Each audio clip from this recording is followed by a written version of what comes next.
C'est le 5 octobre 2012 au Lamentin, au complexe Glyceria, que les acteurs de l'insertion et porteurs de projets des chantiers d'insertion de toute la Martinique étaient représentés. Le but de cette assemblée générale était d'élire un nouveau comité de pilotage. Bilan personnel doit dire aujourd'hui une bonne satisfaction et puis de la richesse. Donc pas de la richesse pécuniaire ni monétaire, mais de la richesse humaine. Oui. Donc ça a été pendant 10 années un parcours intéressant avec des gens avec lesquels j'ai travaillé, j'ai développé, j'ai mis des actions sur ce territoire-là. Avec eux, pas seulement, c'est pas notre quoi, donc j'incarne la présidence, mais je n'incarne pas Lucien Martinique, donc je suis simplement un Martiniquais, amoureux de son pays, qui a développé, qui a mis en œuvre sur des territoires, dans mes entreprises, dans mes structures d'insertion, mais à la tête de l'Union régionale, des actions pour permettre à des Martiniquais de sortir du contexte de l'exclusion et de trouver véritablement une formation, un emploi, un salaire, mais aussi de la dignité et de la responsabilité.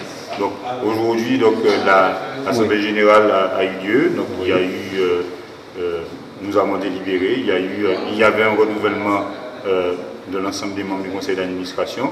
Donc aujourd'hui, il y a eu un vote, les adhérents ont pris leur décision. Donc ma mandature s'arrête là aujourd'hui. Donc d'autres structures et d'autres membres ont pris la tête de l'Union régionale. Je leur souhaite bon vent, de la réussite. Et puis je suis un militant, comme je l'ai dit dans mon rapport moral. Je suis un Martiniquais digne de ce nom, digne, responsable. Je continue à œuvrer pour la jeunesse de mon pays, mais avant tout pour mon pays. Merci. Alors, ce que nous souhaitons, et c'est ce qui a motivé la mobilisation de ce groupe, parce qu'il faut aussi rappeler que ce groupe n'est pas arrivé là comme ça, c'est le fruit d'une histoire aussi de passionnés de l'insertion, de personnes qui ont une certaine expérience de l'insertion et qui ont à un moment se sont posés pour faire un bilan. On fait le bilan que le OCA aujourd'hui ne répondait plus autant aux attentes de ses membres. Donc ces membres ce sont à la fois des structures attachées d'insertion, entreprises d'insertion, associations intermédiaires, mais aussi les structures de travail temporaire.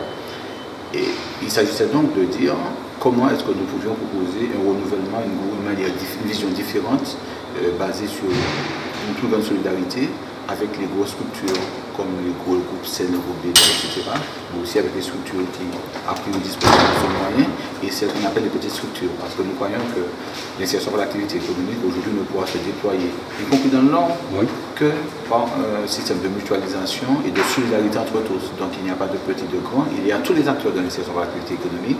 Il s'agit aujourd'hui maintenant de recréer une identité urgente, c'est-à-dire que quand on est une ACI ou une entreprise d'insertion, on n'est pas isolé, mais on reconnaît appartenir à un réseau. Et en tant que membre du réseau, c'est comme un corps.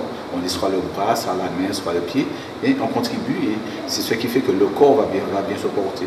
Et c'est cette philosophie-là que nous voulons porter, faire que le corps aussi se porte bien, parce que chacun des membres du corps se portera bien, y compris ceux qui sont les plus fragiles et les plus isolés, comme ceux que nous disons dans le nom, quoique dans le nom, les ateliers chantiers d'insertion, quand même, qui ont une place importante, ils sont à une unité près, plus importante que ceux du centre. Donc, il s'agit ensemble de construire donc, une vision différente du développement de l'insertion par l'activité économique.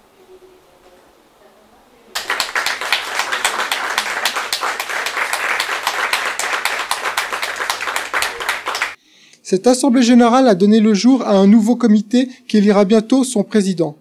Souhaitons que ce soit un nouveau départ pour l'emploi en Martinique.